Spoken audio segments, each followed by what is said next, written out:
Salut à toi qui veux reprendre la pleine puissance de ta vie, ici c'est Zenrela. Et dans cette vidéo, en réalité je crois que ça va être un peu la thématique de cette semaine. Je vais te parler un peu de dualité dans les relations.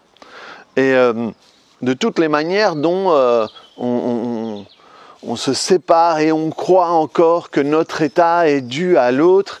Et tous ces trucs qui fait que ça pourrit un peu nos ambiances, ça pourrit nos relations, ça pourrit notre vie, ça pourrit la manière dont on reçoit les choses, la manière dont on les donne, et c'est dommage, quoi. L'autre jour, j'écoutais une vidéo, il y avait Elise Moon qui était chez Mouloud Achour, je crois, et à un moment, ils arrivent à en parler de Dieudonné. Et Mouloud dit, oui, est-ce que tu lui pardonnerais? Ou il disait oui, ben, de temps en temps on parle et comme on n'aime pas parler de trucs sérieux, ben, on déconne et puis on reprend des personnages qu'on a faits. Et après il lui dit ok, mais est-ce que tu lui pardonnerais? Ou est-ce que tu lui as pardonné? Un truc du style. Et là, Elise Moon, il a dit pour pardonner quelqu'un, il faut qu'il s'excuse avant. Et alors, je suis sûr qu'il y a plein de gens qui écouteraient cette phrase et qui diraient « Ah ben oui, il a raison » et tout. Et il n'y a rien de plus terrible et de... Il n'y a pas meilleure manière de te garder dans la victime, dans la victimisation et dans la puanteur que ce que l'autre peut faire dans ta vie. Il n'y a pas meilleure manière de rester là-dedans que de suivre ce concept-là. Il faut que l'autre s'excuse pour que je lui pardonne. Il y a deux erreurs là-dedans. D'abord, croire que le pardon, c'est le pardon qu'on donne à l'autre. Croire que moi, je dois être grand seigneur et pardonner à l'autre, c'est un côté paternaliste, judéo-chrétien, des relations à la con, mais ça, j'en ai déjà parlé dans d'autres vidéos, soit. Il ne faut pas pardonner à l'autre, il faut faire la paix à l'intérieur de soi avec toutes les raisons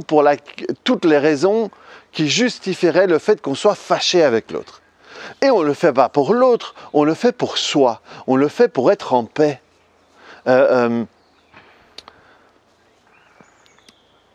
Croire qu'il faut absolument faire les choses pour que l'autre soit en paix, on ne peut pas, on peut pas avoir un impact sur la paix de l'autre. Chacun doit gérer ses propres paix.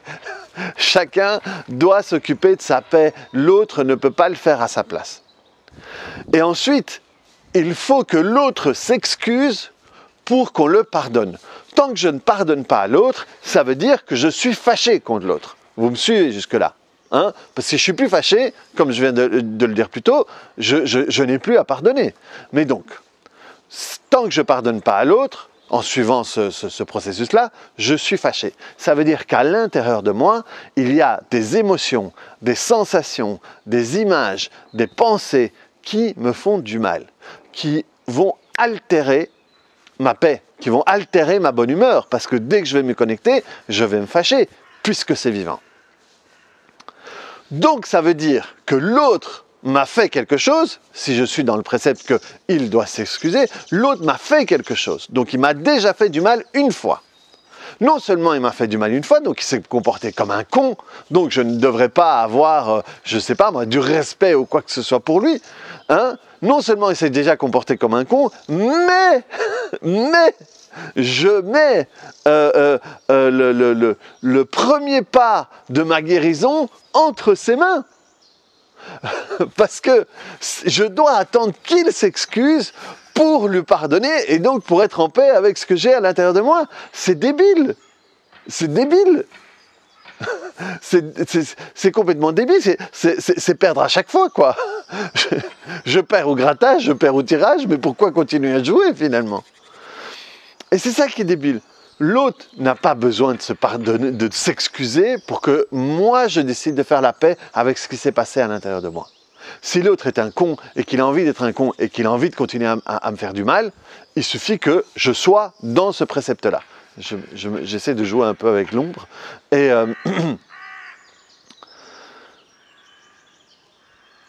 on donne le pouvoir de notre bien-être aux autres. Et ça, c'est terrible. Et là, et le pauvre Elise Moon, enfin le pauvre, c'est pas le pauvre, c'est la vie qu'il a à vivre, mais lui, par exemple, quand j'ai fait les 5 blessures de l'âme, il est dans le rejet à mort, quoi. Il est dans le rejet à mort. Il a le rejet et ou l'abandon. Il faut voir comment est-ce que lui transforme ça dans sa vie. Mais il a son frère qu'il aimait énormément qui est mort du sida. Il y a Dieudonné qui s'est barré, qui s'est foutu de sa gueule. Il y a Dubos qui l'a lâché en plein... À chaque fois, il est lâché, quoi. Il est lâché, donc à mon avis c'est plus de l'abandon. Mais soit, mais c'est triste parce qu'il reste dedans, quoi. J'ai ce truc à l'intérieur de moi qui me fait mal parce qu'il s'est mal comporté et je ne pourrais régler ça que si lui décide de faire un pas vers moi. Il va jamais faire un pas vers lui. C'est pas son style. Et donc tu restes piégé là-dedans. Tu restes piégé dans la position de victime.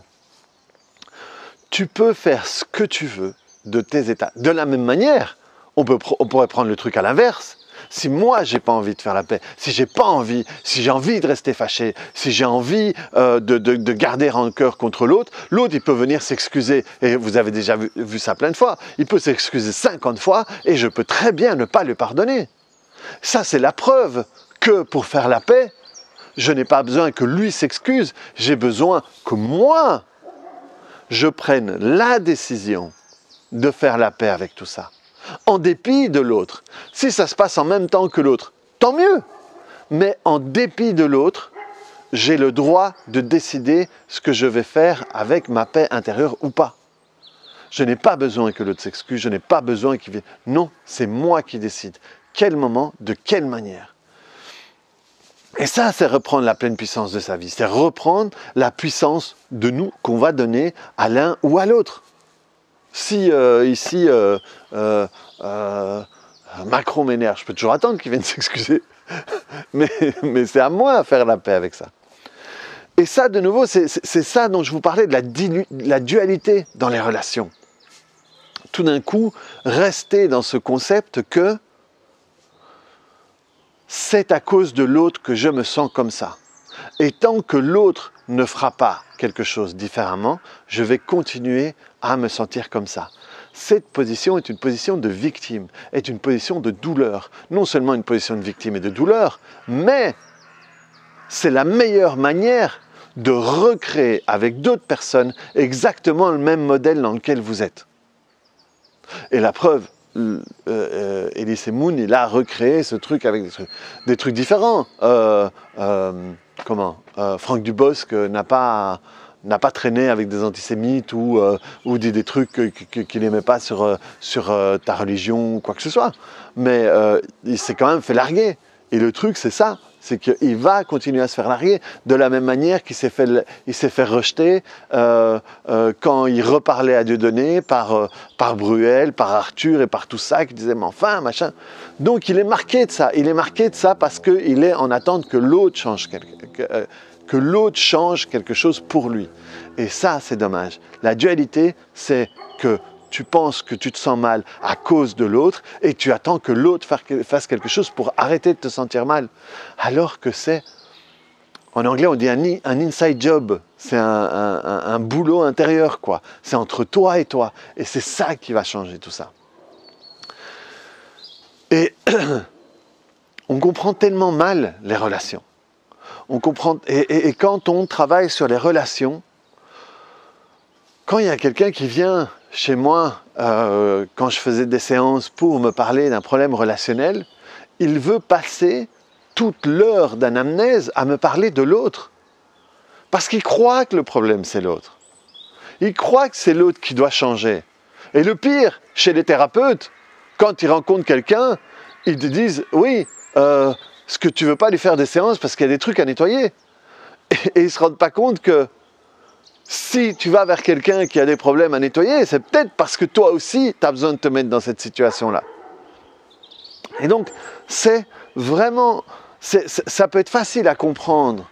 Quand on a fait un peu de trajet, ça peut être facile à comprendre quand vous l'entendez comme sur cette vidéo.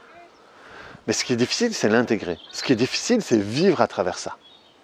Je n'ai pas à... J'ai le choix d'altérer ou pas mon humeur et mon état par rapport à ce que l'autre fait. C'est mon choix, c'est ma décision. Je peux avoir un coup de chaud, je peux avoir un coup de colère, je peux avoir un coup de tristesse, mais rester dedans, c'est un choix. Un type me coupe la route et met en danger, je peux me mettre en colère. Et je peux dire que c'est à cause de lui. Mais si 1 heure après, je suis encore en colère, c'est un choix. Rendez-vous compte, c'est un choix. Ce sont des choix qu'on va faire. Le nombre de personnes, j'avais, je ne sais pas moi, le père de mon ex-petit ami se fâchait avec sa femme pendant 3 jours. Et à la fin, il s'était déjà torché 2 fois et il ne savait plus pourquoi il était fâché, mais il savait qu'il devait être fâché. C'est des comportements d'égo, ça. Et donc, le but, c'est revenir à ta place. Et tu verras comme revenir à ta place et travailler de ton côté, ça peut améliorer ta relation avec tes conjoints, ta relation avec tes enfants et surtout ta relation avec toi. Ta relation amoureuse est un miroir. L'autre va te traiter de la manière dont tu te traites toi. Et tu vas traiter l'autre de la manière dont tu penses que ça devrait se passer dans le monde. Dès que tu changes ça, dès que tu changes, comme disaient Michael Jackson et Gandhi, la personne dans le miroir, tout change. Tout change. Non seulement tout change, mais tu laisses l'espace à l'autre de se comporter différemment. Tu lui laisses l'espace pour être lui aussi un autre personnage, si toi tu es un autre personnage. Et là, moi, pour le moment, c'est un peu ma mission du moment. C'est un peu, on m'a dit, ok, là, maintenant, c'est apprendre les gens à s'aimer les uns les autres. Donc, s'aimer eux. Et donc là, c'est ma mission. Mes vidéos vont aller dans ce sens-là. Mes formations vont dans ce sens-là. Le 2 et le 3 avril, si je ne me trompe pas, oui, c'est ça, le week-end du 2 et 3 avril, je vais faire un week-end de transformation sur les relations, où on va travailler 3 thématiques. Les 3 thématiques que je t'ai citées. Ça veut dire les relations avec l'autre, avec le conjoint. Si j'ai un conjoint, ça va bien, mais j'aimerais que ça aille encore mieux. Si j'ai pas de conjoint, ou si j'ai un conjoint avec qui ça se passe mal. Et donc, ça, on va travailler à chaque fois ta position. Comment est-ce que toi, tu as construit ça? Et on va s'en foutre de l'autre, mais juste transformer toi qui a créé ça, qui s'est positionné là-dedans, qui souffre de tout ça. Et on va faire la même chose avec les enfants. J'ai des enfants, ça se passe bien, mais j'aimerais que ça se passe mieux. J'ai pas d'enfants, je suis pas parvenu à avoir d'enfants et j'en souffre. Ou j'ai des enfants avec qui ça se passe mal. Et à chaque fois, on va travailler. Et ensuite, on va travailler avec soi. Comment est-ce qu'on se positionne avec soi? Parce qu'on a une relation avec soi. À l'intérieur de nous, on a une relation avec soi presque comme si on était quelqu'un d'autre. Des fois, on s'observe faire. Et quand on s'observe faire, c'est comme si on observait quelqu'un d'autre. On se dit des choses comme on pourrait dire à quelqu'un d'autre. Donc, on a une relation avec nous à améliorer. Et ça, tout va se passer le week-end du 2 et du 3 avril. C'est sur Zoom. Tu as tous les liens ici en dessous. Ça, je suis à fond dans cette formation. Je pense à ça toute la journée. Et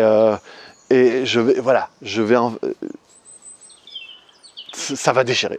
J'allais faire de la fausse modestie, mais non, ça va déchirer parce que je suis en train d'y mettre mon cœur, je suis en train d'y mettre mes tripes, et donc ça va déchirer. Si ça t'intéresse, tu as toutes les informations ici en dessous. Si tu es d'accord ou pas d'accord avec ce que je dis, n'hésite pas à mettre des commentaires en dessous. Mets-moi un petit bouton j'aime pour que d'autres personnes puissent voir tout ça. Et si tu penses que ça peut parler à quelqu'un d'autre, quelqu'un qui a du mal à pardonner aux autres ou quoi que ce soit, envoie-lui cette vidéo, ça pourrait peut-être l'aider, ça pourrait peut-être lui permettre de changer un petit truc dans sa perception qui va lui permettre de vivre ça différemment. Donc voilà les amis, merci beaucoup. On se voit très bientôt sur une autre vidéo. Clique sur le bouton j'aime et viens me retrouver dans cette formation, ça va déchirer. Allez, ciao.